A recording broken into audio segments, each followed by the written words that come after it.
Hey everyone, how's it going? It's Pat the dentist, and I'm here because a lot of you guys have asked me some must-knows that every first-year dental student should know about. So here are my top 5 must-knows that every first-year dental student should know about when they're entering dental school. So the first being, don't compare yourself to others.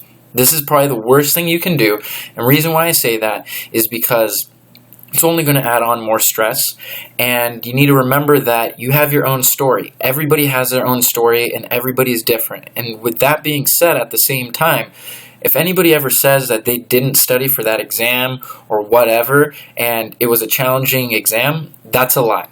Everybody studied for that exam if it was a challenging exam. But don't compare yourself to others. Number 2, network. And networking is key. It's one of the biggest things you can be doing in dental school, and I cannot stress this enough. And by networking, I mean network with your classmates, network with upperclassmen, and just as importantly, if not more so, network with faculty. And by faculty, I mean the dental faculty. They are some of the coolest human beings you're ever going to meet in your entire life. But at the same time, you never know what sort of a situation you can stumble in by networking with faculty. And what I mean by that are potential job opportunities or potentially buying a practice or anything of that nature. So it's all about who you know at the end of the day. That's a huge part of getting anywhere in life. So the more friends you make, the better. The more people you get to meet and know, the more stories you get to hear from other people, the better. At the end of the day, it's only going to help. So faculty, classmates, upperclassmen, lowerclassmen, but also at the same time, go on these events like ASDA, join organizations on campus because that's going to expose you to dental students across the country. And that is going to help you so much at the end of the day because that only expands your network. And you never know. You might have a job opportunity lined up in a state you never thought you'd dream of living in, or maybe a state that you're wishing to go back home to. So keep all doors open, and networking is a great way to do so. And that brings me into number 3, get to know your dental faculty. I already mentioned that in point number 2, but for the same exact reasons, they are some of the coolest human beings you're ever going to meet, and they're going to open so many doors for you. They have so much knowledge for you to just kind of soak in, because you got to remember at the end of the day that you're in dental school for 4 years. If you go to UOP, 3 years, but those 4 years you really have to maximize everything in terms of learning. You got to learn as much as you possibly can because you're never going to have this opportunity where you're essentially being handheld to learn something.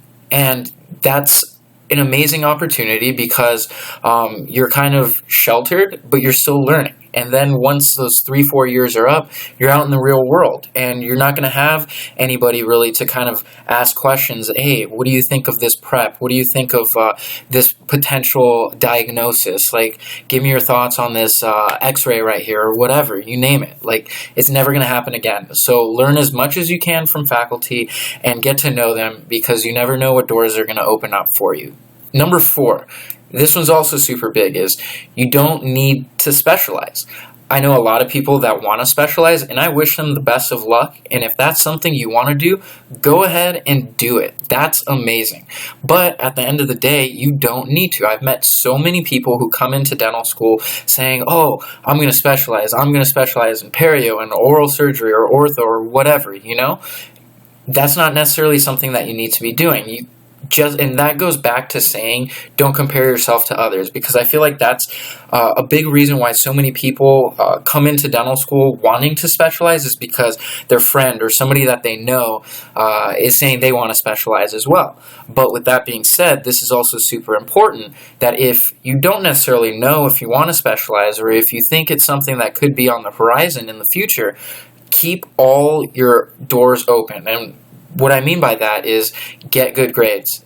Maintain good grades because that's only going to help you get into whatever specialty you want to get into. So don't close the door. Get good grades. Number 5, maintain your hobbies. Whatever it is that your hobbies are, going to the gym, reading, working out, cooking, hanging out with friends, you name it.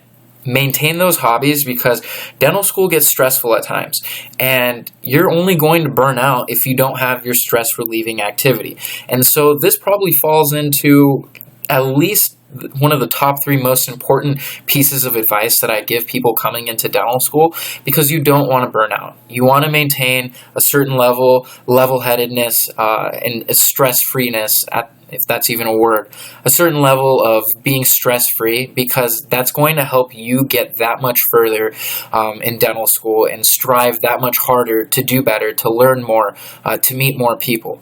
So maintain your hobbies. You don't want to be excluding things in your life that you used to do in the past that help keep your levels of stress down. And number 6, even though I'm only given 5, number 6 is just maintain good grades, keep the doors open, and do well as best as you can in your classes, because you're only going to be in school for 4 years, and you're never going to have an opportunity like this. So savor every moment and learn as much as you possibly can from faculty, from upperclassmen, from everyone. You name it.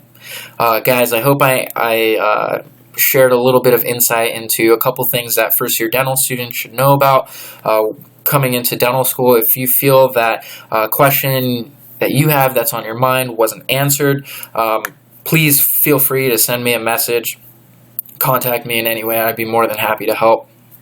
But with that being said, guys, I wish you all the best of luck in these next couple years of dental school. Study hard and focus on SimLab.